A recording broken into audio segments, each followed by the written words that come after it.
حضرت ابو امامہ رضی اللہ تعالی عنہ روایت کرتے ہیں کہ رسول اللہ صلی اللہ علیہ وسلم نے فرمایا، علیکم بقیام اللیل فإنہ دأب الصالحین قبلکم وہو قربۃ لکم الی ربکم ومغفرۃ للسیئات ومنہاۃ عن الاثم۔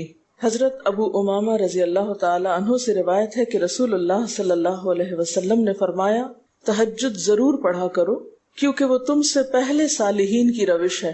یعنی یہ نماز صرف امت مسلمہ کے لیے نہیں بلکہ ہم سے پہلے دیگر امتوں کے جو نیک لوگ گزرے ہیں ان کی روش بھی یہی ہے، اور تمہارے لیے اپنے رب کے قرب کا وسیلہ ہے۔ یعنی تہجد وسیلہ ہے کس کا؟ اللہ کا قرب حاصل کرنے کا، اور گناہوں کے مٹنے کا ذریعہ ہے، اور مزید گناہوں سے بچنے کا سبب ہے۔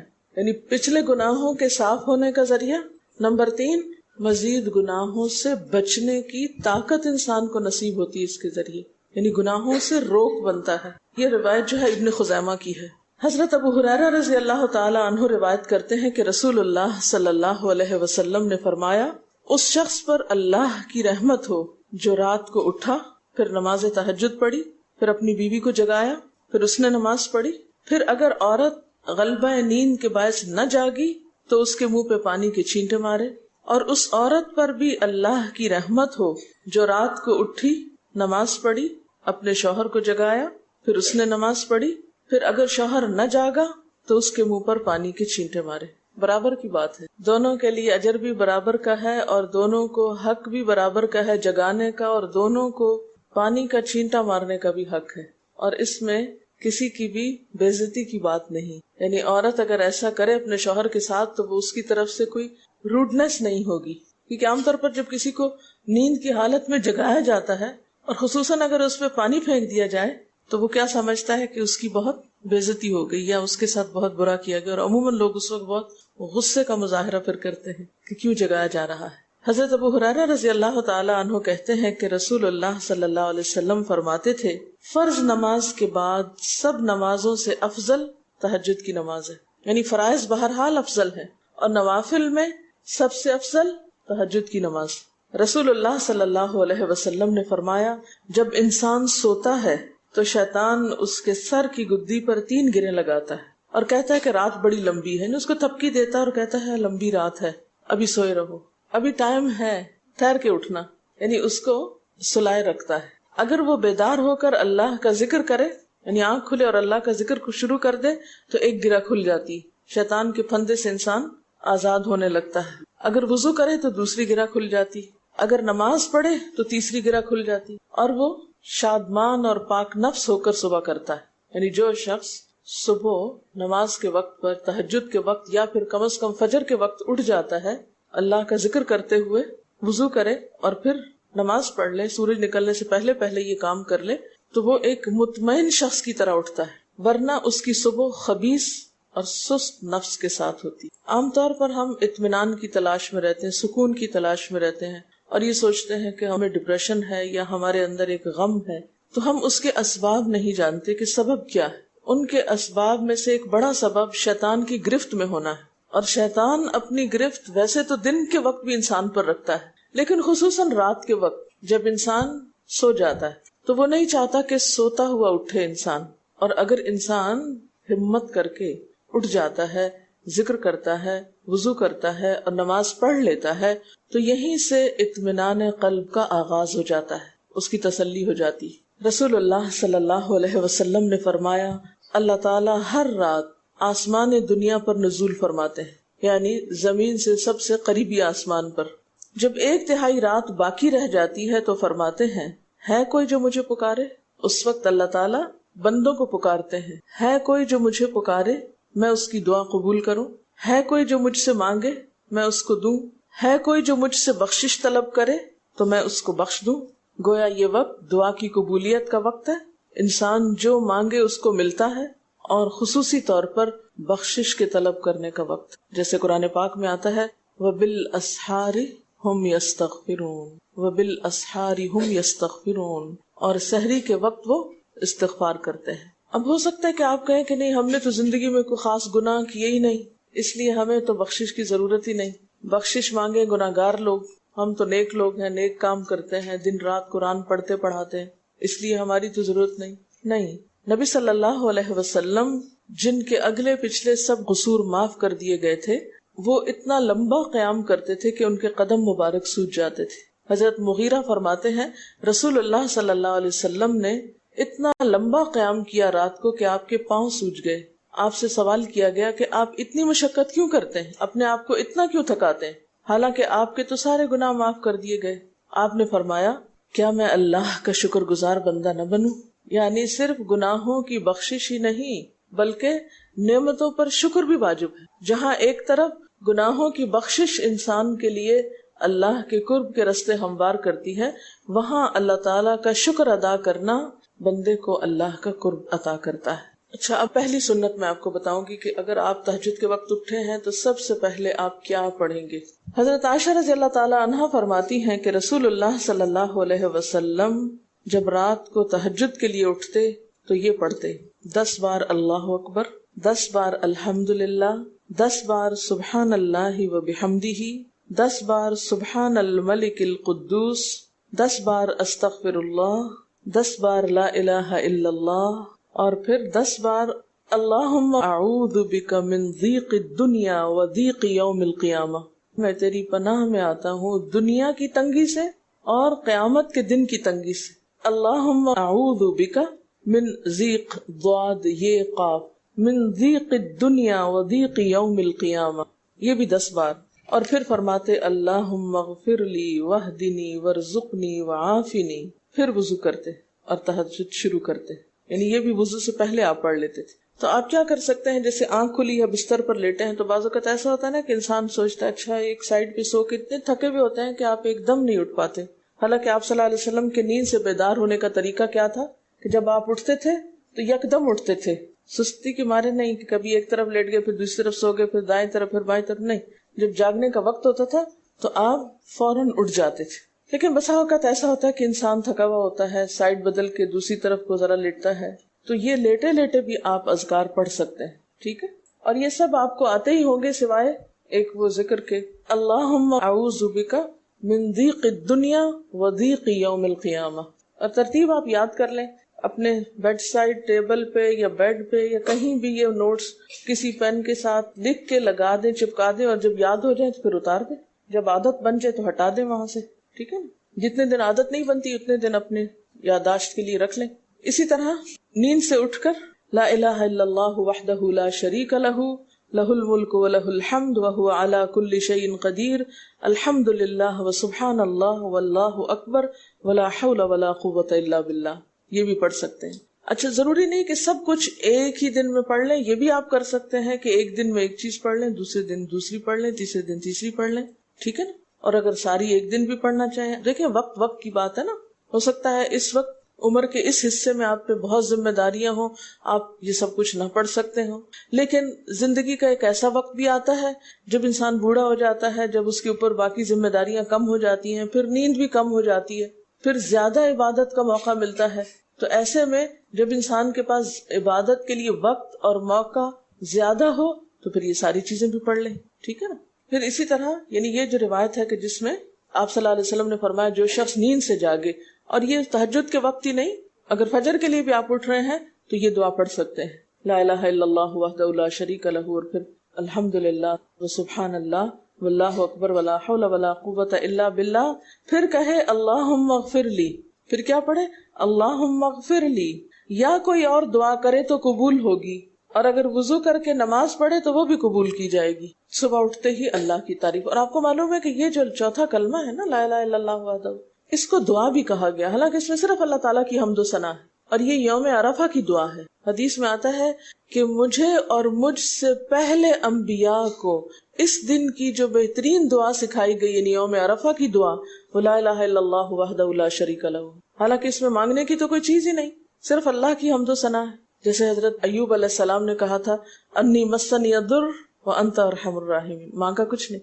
انت ارحم الراحمین، انت ارحم الراحمین۔ اللہ تعالیٰ کی تعریف کر کے اللہ تعالیٰ کے نام کے ساتھ اس کو اگر انسان پکار لیتا ہے تو یہ بھی اس کے لیے بہت کافی۔ ایک اور روایت میں آتا ہے رسول اللہ صلی اللہ علیہ وسلم جب تہجد کے لیے اٹھتے یعنی آپ ایک مرتبہ اٹھے، یعنی جو صحابی روایت کرتے ہیں، تو آپ نے بیٹھنے کے بعد آسمان کی طرف نظر کر کے سورۃ آل عمران کی آخری 11 آیات 190 سے لے کر 200 تک 11 آیتیں یہ پڑھی، ان فی خلق السماوات سے لے کر بالکل آخر تک. یعنی ضروری نہیں کہ کھڑے ہو کر آپ آسمان کی طرف دیکھیں، آپ اٹھے ہیں، چارپائی پہ بیٹھے ہوئے ہیں، ابھی وضو کے لیے نہیں گئے، بیٹھ کے آسمان کی طرف دیکھ کے پڑھ کے پھر اٹھ سکتے ہیں. اب اس میں آپ دیکھیں نا کہ انسانی نفس کی بھی ایک رعایت ہو جاتی ہے. لیٹے لیٹے آپ نے ایک ذکر پڑھ لیا، بیٹھ کے آپ نے دوسرا پڑھ لیا، پھر آپ وضو کو چلے گئے، تو اس میں وہ جو ایک طبیعت کی کسل مندی ہوتی ہے وہ بھی ساتھ ساتھ اللہ کے ذکر سے دور ہوتی جاتی ہے، اور ایک سٹیپ کے بعد دوسرا سٹیپ لینا بھی آسان ہو جاتا ہے. اچھا، اس میں آپ دیکھیں حکمت کیا ہے کہ آپ صلی اللہ علیہ وسلم نے کیا فرمایا کہ آسمان کی طرف دیکھ کے پڑھا جائے تاکہ اچھی طرح آنکھیں کھل جائیں. تو زبانی یاد کرنے کا مطلب یہ نہیں کہ آپ آنکھیں بند کر کے سوئے سوئے پڑھیں، کیونکہ بعض اوقات ایسا ہوتا ہے نا، آنکھ کھلتی ہے، ذکر شروع کرتے ہیں اور پھر پتہ ہی نہیں چلتا اور ذکر آدھے میں رہ جاتا ہے اور سو چکے ہوتے ہیں. اور پھر اگر آپ کو زبانی یاد نہیں ہوگی نا، دیکھ کے پڑھیں گے تو وہ الماری کی طرف ہی دیکھتے رہیں گے، آسمان کی طرف نہیں دیکھ سکیں گے، تو پھر سنت پوری نہیں ہو سکے گی. اور اسی طرح حضرت ابن عباس روایت کرتے ہیں کہ جب رسول اللہ صلی اللہ علیہ وسلم رات کو تہجد کے لیے کھڑے ہوتے تو اللہ پر تکبیر تحریمہ کے بعد یہ دعا پڑھتے: اللہم لک الحمد انت قیم السماوات والارض ومن فیہن ولک الحمد لک ملک السماوات والارض ومن فیہن ولک الحمد انت نور السماوات والارض ولک الحمد انت ملک السماوات والارض ولک الحمد انت الحق ووعدك الحق ولقاؤك حق وقولك حق والجنة حق والنار حق والنبيون حق ومحمد صلی اللہ علیہ وسلم حق والساعة حق اللهم لك اسلمت وبك آمنت وعليك توكلت وإليك أنبت وبك خاصمت وإليك حاكمت فاغفر لي ما قدمت وما أخرت وما أسررت وما أعلنت أنت المقدم وأنت المؤخر لا الہ الا انت. الہی تیرے ہی لیے ہے ساری تعریف، زمین و آسمان اور جو کچھ ان میں ہے سب کو تو ہی قائم رکھنے والا ہے. تیرے ہی لیے ہے ساری تعریف، زمین و آسمان اور جو کچھ ان میں ہے اس سب کی بادشاہی تیرے ہی لیے ہے. تیرے ہی لیے ہے ساری تعریف، تو ہی روشن کرنے والا ہے زمین و آسمان کو، تیرے ہی لیے ہے ساری تعریف. تو ہی بادشاہ ہے زمین و آسمان کا، تیرے ہی لیے ہے ساری تعریف. تو حق ہے، تیرا وعدہ حق ہے، تیری ملاقات حق ہے، تیرا کلام حق ہے، جنت حق ہے، جہنم حق ہے، تمام انبیاء حق ہیں اور محمد صلی اللہ علیہ وسلم حق ہیں، قیامت حق ہے. الہی میں تیرے سامنے جھک گیا، میں صرف تیرے ساتھ ایمان لایا، میں نے صرف تجھی پر بھروسہ کیا، میں نے صرف تیری طرف رجوع کیا، صرف تیری ہی مدد سے دشمنوں سے جھگڑتا ہوں، میں نے صرف تجھے ہی اپنا حاکم مانا. سو تو میرے اگلے پچھلے اور ظاہر و پوشیدہ اور جنہیں تو مجھ سے زیادہ جانتا ہے سارے کے سارے گناہ معاف کر دے.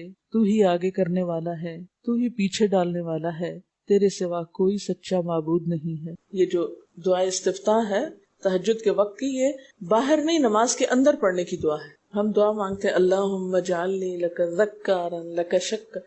ان دعاؤں کے پڑھے بغیر ذکار کیسے بن سکتے ہیں؟ ذکار کا صیغہ تو فعال کے اوپر ہے نا، بہت زیادہ ذکر کرنے والا. والذاکرین اللہ کثیرا والذاکرات. تو ذاکرات کیسے بن سکتے ہیں جب تک کہ یہ دعائیں زبانی نہ آتی ہوں اور اپنے وقت پر نہ پڑھی جاتی ہوں. ویسے بھی ذکر بہت اچھی چیز ہے، لیکن جو مسنون ذکر ہے اور جو نبی صلی اللہ علیہ وسلم کے طریقے کے مطابق ہے، جو اطمینان قلب اور خوشی اس وقت اس کام کو اس طریقے پہ کر کے نصیب ہوتی ہے، وہ اس کے علاوہ نہیں ہوتی. اگرچہ اس سے خوشی ہوتی ہے لیکن اس طرح کی نہیں نصیب ہوتی، اس طرح کا اطمینان نہیں ہوتا. آپ تجربہ کر کے دیکھ لیں، سنت کے مطابق زندگی گزارنا اور اپنی مرضی کے مطابق زندگی گزارنا، یہ دو مختلف لائف سٹائلز ہیں، دو مختلف طریقہ ہے زندگی ہیں. دونوں کا امپیکٹ فرق ہوتا ہے، اثرات فرق ہوتے ہیں. اور یہ نہیں کہ یہ کوئی بہت مشکل عمل ہے، بہت مشکل کوئی نہیں ہے، ہم کر سکتے ہیں، لیکن بات یہ ہے کہ ہم کرنے کی کوشش کریں، ارادہ تو کریں. پہلے تو آپ اپنے آپ سے یہ پوچھیں ارادہ بھی کیا کہ نہیں، کیونکہ اگر ارادہ ہو گیا نا تو کام بھی ہو جائے گا. مشکل یہ ہے کہ ہم جب کوئی ایسا کام سنتے تو پھر سوچتے نہیں ہمارا تو حالات اتنے کٹھن ہیں کہ یہ عمل ہمارے لیے نہیں، ویسے بھی نفل ہے، کوئی بات نہیں، نہ بھی ہو سکا تو کیا ہے، یہی کہہ کے ہم چھوڑ دیتے ہیں چیزوں کو کہ نہیں. لیکن میں سمجھتی ہوں کہ جو عمر آپ بچیوں کی خاص طور پر اس وقت اس عمر کو غنیمت سمجھے اور اس میں آپ نے جو کچھ اب یاد کر لیا، عادت ڈال لی، وہ اگلی زندگی میں شدید مصروفیت کے باوجود بالکل عادت ثانیہ ہو جائے گی، ایک روٹین ہو جائے گی اور آپ کو مشکل نہیں ہوگی. لیکن اگر اب نہیں عادتیں ڈالی، کل کو یا نئے سرے سے عادت ڈالنا بہت مشکل ہوگا. سنت مشکل نہیں ہے، صرف یہ ہے کہ ارادے، نیت اور پھر کوشش کی ضرورت ہے. کر لیں گے تو ہو بھی جائے گا، آخر کرنے والے کرتے ہیں. لیکن جب ہم پہلے ہی سے سوچ لیتے نہیں بڑا مشکل، وہ تو اللہ والے کرتے ہیں اور وہ تو نیک لوگوں کا کام ہے، ہم تو نہ اللہ والے ہیں اور نہ ہی نیک ہیں، تو کیوں نہیں ہے، ہو جائے. اب آپ صلی اللہ علیہ وسلم کے تہجد کی کیفیت کیا تھی؟ حضرت ابو ذر کہتے ہیں کہ رسول اللہ صلی اللہ علیہ وسلم نے تہجد میں اتنا قیام کیا کہ اس ایک آیت کو پڑھتے پڑھتے صبح کر دی. ایک آیت پڑھتے پڑھتے صبح کر دی. کون سی آیت تھی وہ؟ ان تعذبہم فانہم عبادک وان تغفر لہم فانک انت العزیز الحکیم. ایک آیت کو اتنی دفعہ پڑھا اور پڑھتے رہے اور پڑھتے رہے اور پڑھتے رہے، اسی میں صبح ہو گئی. تو طویل قیام جو ہے ضروری نہیں کہ وہ صرف کس وقت ہو، کوئی لمبی سورت پڑھ کے ہی، چھوٹی سورت بھی ہو سکتی ہے، لیکن روح کے ساتھ، شعور کے ساتھ اگر آپ دوہرا کے بھی پڑھیں. مثال کے طور پہ آپ نے کوئی سورت یاد کر لی ہے اور آپ پڑھنے کھڑے ہوئے ہیں اور آپ کو صحیح طرح آتی نہیں ہے، یا آتی ہے تو اتنی تیز نہیں آتی، بہت رٹی ہوئی نہیں ہے، تو کوئی بات نہیں، ایک آیت کو 2 دفعہ 3 دفعہ بھی آپ اس کو پڑھ سکتے ہیں اور اس طرح بھی پڑھ کے لمبا کر سکتے ہیں. یعنی طویل قیام صرف زیادہ قرات سے ہی نہیں، مختلف طریقوں سے ہو سکتا ہے. یہ آیت ہے سورۃ المائدہ کی 118 نمبر آیت ہے. اگر تو انہیں عذاب دے تو وہ تیرے بندے ہیں، اور اگر تو انہیں معاف کر دے تو یقیناً تو غالب اور حکمت والا ہے. حضرت حذیفہ رضی اللہ تعالی عنہ نے نبی صلی اللہ علیہ وسلم کو تہجد پڑھتے دیکھا. وہ کہتے ہیں سورۃ فاتحہ کے بعد آپ نے سورۃ بقرہ پڑھی، پھر رکوع کیا. آپ کا رکوع آپ کے قیام کی مانند تھا. ہماری تو کمر نہ ٹوٹ جائے. کر کے تو ذرا دیکھیں. میں نے زندگی میں پہلی دفعہ رمضان میں طویل رکوع اور سجدے کا موقع ملا. اس سے پہلے تو اس طرح کا سچ پوچھے کانسیپٹ بھی کوئی نہیں تھا، کیونکہ بہت سی چیزیں جب ہم پڑھتے ہیں تو ہم کہتے ہیں ہاں یہ نبی صلی اللہ علیہ وسلم کے لیے ہے، یہ تو آپ کی شان ہے اور آپ کا مقام ہے. ہم تو عام کمزور بندے ہیں. اصل میں ہم کمزور کیوں ہیں؟ اس لیے کہ ہم نے اپنی انرجیز بیکار باتوں میں بہت لگا رکھی، بیکار غم پالے ہوئے ہیں، بیکار مشغلے ہیں، بیکار گفتگویں ہیں. تو انرجی تو لگتی ہے نا. آپ فضول کی باتیں سوچیں تو کیا انرجی نہیں لگے گی؟ آپ لایانی چیزوں پہ کڑنا شروع کر دیں، کیا انرجی نہیں لگے گی؟ لگے گی. تو پھر آپ کے پاس کوئی تعمیری مثبت کام کرنے کے لیے نہ وقت ہے نہ انرجی ہے. پھر اس وقت تک آپ خالی ہو چکے ہوتے ہیں. رات کو دیر تک آپ اگر فضول گپ شپ کرتے رہے تو صبح اٹھے گا کون، اور پھر صبح پڑھے گا کون، اور اگر پڑھے بھی تو کیا پڑھے اس میں. کبھی آپ نے سوچا کہ احادیث کی یہ جو کتابیں ہیں یہ ساری کی ساری صرف آپ کی گفتگو نہیں، آپ کے عمل کا بھی احاطہ کیے ہوئے ہیں، اور ٹوٹل آپ کی گفتگو یہی ہے. اور اگر ہم اپنی گفتگو کو دیکھیں اور ہماری باتوں کی کوئی کتاب تیار ہو، نبی صلی اللہ علیہ وسلم کی عظمت کو پہچانے، ہم اپنی گفتگو کا جائزہ لیں. اگر ہماری گفتگو بھی ریکارڈ ہو کر لوگوں کے پاس جانے لگے، لوگوں تک پہنچنے لگے، ہم عملی نمونہ کیوں نہیں لوگوں کے لیے؟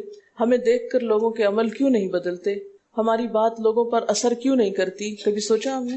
صرف اپنی گفتگو کے آئینے میں ہی اپنے آپ کو پہچان لے کہ ہم کہاں ہیں، کون ہیں، کہاں کھڑے ہیں، لوگوں کے بیچ میں کیا باتیں کرتے ہیں، لوگوں کے پیٹھ پیچھے کیا باتیں کرتے ہیں، کہاں کس حال میں کیا کر رہے ہوتے ہیں. ہر شخص اپنے آپ کو خود پہچان سکتا ہے. کیا واقعی ہم اس لائق ہیں کہ کوئی ہم سے کچھ سیکھے؟ صرف اپنی گفتگو کے آئینے میں خود کو پہچانے. بعض اوقات کتنا بیکار بولتے ہیں، کتنا بے مقصد بولتے ہیں، کتنا ضرورت سے زائد بولتے ہیں. اس کا یہ مطلب نہیں کہ مصنوعی خاموشی اپنے اوپر مسلط کر لیں، کیونکہ پھر ہم دوسری ایکسٹریم پہ نکل جاتے ہیں. لیکن بامقصد گفتگو کتنی ہے ہماری باتوں میں جو واقعی فائدہ مند ہو. تو پھر ذرا روک بھی لیا کریں نا اپنے آپ کو. اپنے ساتھ خود ہی محنت کریں گے تو بات بنے گی. سوچیں تو، احساس تو کریں. جب کریں گے تو انشاءاللہ کامیابی بھی ہوگی. لیکن پہلی بات تو یہ نا کہ ہم جو کچھ کرتے ہیں نہ اس کا حساب کرتے ہیں، نہ اس کے بارے میں سوچتے ہیں کہ ہم کر کیا رہے ہیں. ہمیں نیکی نہ کرنے کا موقع یا ہمارے نیکی نہ کرنے کا ایک سبب اور ایک بڑی وجہ ہماری انرجیز کا بیکار چیزوں میں استعمال ہونا ہے، فضول کی سیاست میں ملوث ہونا ہے. اپنی ذمہ داریوں کا ہمیں ہوش نہیں ہوتا، دوسروں کے کاموں میں مداخلت خوب سوچتی ہے. خود کیا کر رہے ہیں اس کا کچھ پتہ نہیں، دوسرے کیا کر رہے ہیں اس سے بہت دلچسپی، یا کیا نہیں کر رہے. بہت سے لوگ، بہت سی خواتین کمر درد کی شکایت کرتے ہیں، اور اس کی ایک بڑی وجہ نمبر 1 رکوع کا صحیح پوزیشن پہ نہ ہونا ہے، اور نمبر 2 اس پوزیشن پہ کوئی ایکسرسائز نہیں ہماری ہوتی. یہ بتا رہی ہیں کہ کسی کی کمر میں درد تھا اور ٹھیک نہیں ہوتا تھا کسی چیز سے، تو ڈاکٹر نے ان کو یہ مشورہ کیا کہ طویل رکوع اور طویل سجدے کریں، بیسٹ ایکسرسائز ہے، کر کے تو دیکھیں۔ اور اس میں آپ دیکھیں کہ صحیح پوزیشن پہ لائیں، بالکل اسٹریٹ رکھیں گردن اور کمر کو، پیٹھ اور گردن ایک لائن میں آنی چاہیے۔ بہت سے لوگ یوں ٹیڑھی کرتے، یوں کر کے بس کرتے، یہ غلط پوزیشن ہے، اس سے تو اور بیمار ہو سکتے ہیں۔ کئی لوگ سر پھینک دیتے ہیں نیچے کو، یہ بھی غلط پوزیشن ہے، اس سے بھی کام خراب ہوتا ہے۔ اگر آپ صحیح پوزیشن پہ رکوع لمبا کریں تو یقینی طور پہ کمر درد کا علاج ہے۔ پٹھے مضبوط ہوتے ہیں نا کمر کے، آپ اس کو روک کے رکھے ہوتے ہیں ایک سیدھی لائن میں۔ 2 فیٹ کے درمیان کا فاصلہ بھی بہت معتدل رکھے، نہ تو بہت قریب رکھے اور نہ بہت کھلا رکھے، بالکل معتدل، جس میں آپ آرام سے سکون سے کھڑے ہو سکیں اور آپ کا بیلنس قائم رہے۔ بیلنس کو قائم کرنا بے حد ضروری، ٹھیک ہے۔ حضرت حذیفہ نے نبی صلی اللہ علیہ وسلم کو تہجد پڑھتے دیکھا، وہ کہتے ہیں کہ سورۃ فاتحہ کے بعد آپ نے سورۃ بقرہ پڑھی، پھر رکوع کیا، آپ کا رکوع آپ کے قیام کی مانند تھا، یعنی جتنا لمبا قیام تھا اسی طرح رکوع تھا، پھر آپ نے رکوع سے سر اٹھایا اور کھڑے ہو گئے، اور آپ کا قوما یعنی رکوع کے بعد اٹھنے کا وقت بھی کافی طویل تھا۔ ہم تو بعض اوقات اٹھ کے کھڑے نہیں ہوتے کہ نیچے چلے جاتے ہیں، تو وہ بھی طویل تھا۔ صرف 2 رکعتیں بھی آپ ایسی پڑھ لیں نا، کافی۔ اگر عام دنوں میں نہ پڑھی جائے تو ویکینڈ پہ پڑھ لیں۔ ہمارا تو ویکینڈ پہ لمبا سونے کا پروگرام ہوتا ہے نا، تو چلے دوبارہ سو جائیں، لیکن ہفتے میں 1 دفعہ کر لیں، اگر روز نہیں بھی کر سکتے 2 دفعہ کر لیں، ٹوائس اے ویک کر لیں۔ پھر آپ کا سجدہ آپ کے قومے کی مانند تھا، یعنی جتنا آپ کھڑے ہوئے تھے اتنا آپ پھر سجدہ کیا۔ آپ دونوں سجدوں کے درمیان اپنے سجدے کی مانند بیٹھے تھے، یعنی 2 سجدوں کے بیچ میں بھی آپ اتنی دیر بیٹھے جتنی دیر آپ نے سجدہ کیا تھا۔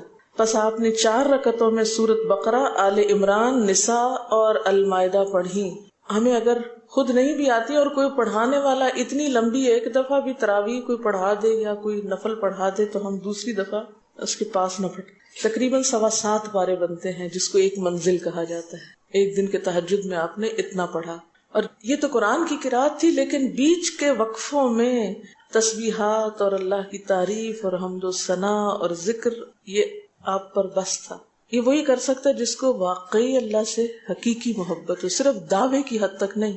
میں کہتی ہوں چلے روزانہ نہ صحیح، ہفتے میں 1 بار، ہفتے میں نہیں، مہینے میں 1 بار، مہینے میں نہیں تو سال میں، رمضان میں، کسی موقع پر کچھ تو اللہ سے تعلق آئے، کچھ تو قرب پائیں۔ ہر شخص کے بس میں نہیں کہ ہر روز ایسی عبادت کرے، کیونکہ اللہ کے رسول صلی اللہ علیہ وسلم کا بہرحال مقام کچھ اور تھا، لیکن کچھ شوق، کچھ حسرت، کچھ تو دل میں ہونا ہی چاہیے، کوئی نیت، کوئی ارادہ، کوئی عزم، اور پھر اس کے لیے کوشش۔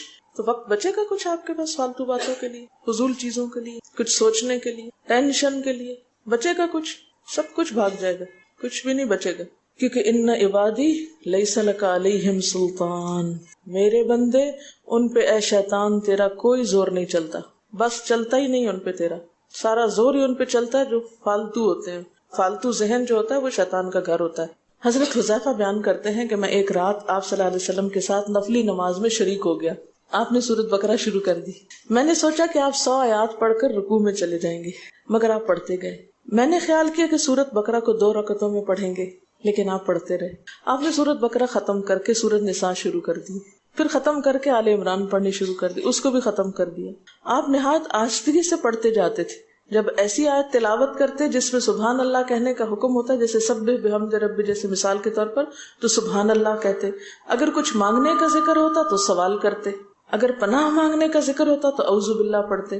اس حدیث سے یہ بھی پتہ چلتا ہے کہ سورتوں کی ترتیب ضروری نہیں، کیونکہ آپ نے پہلے النساء پڑھی پھر آل عمران پڑھی۔ یہ جو ہر وقت لوگ پیچھا کیے رکھتے ہیں نا، بعض کا تو بہت ضد کرتے ہیں کہ آپ نے پہلی رکعت میں یہ پڑھائی تھی تو دوسری میں یہ کیوں پڑھا دی۔ یہ تو سنت میں ملتا ہے کہ پہلی رکعت طویل ہے دوسری کے مقابلے میں، لیکن یہ لازم نہیں کہ جو پہلی میں پڑھے اس کے بعد آگے والی صورتوں میں سے پڑھے، پیچھے والی بھی سے نہیں پڑھ سکتے۔ رسول اللہ صلی اللہ علیہ وسلم نے عبداللہ بن عمرو سے کہا، مجھے بتلایا گیا ہے کہ تم ساری رات نفل پڑھتے اور دن کو روزہ رکھتے ہو، اگر تم ایسا کرو گے تو تمہاری آنکھ کمزور اور طبیعت سست ہو جائے گی، یعنی ہر روز روزہ اور ہر رات جگراتا تمہاری جان اور تمہارے بال بچوں کا بھی تم پر حق ہے، اس لیے روزہ رکھو اور افطار بھی کرو اور رات کو قیام کرو اور سو بھی۔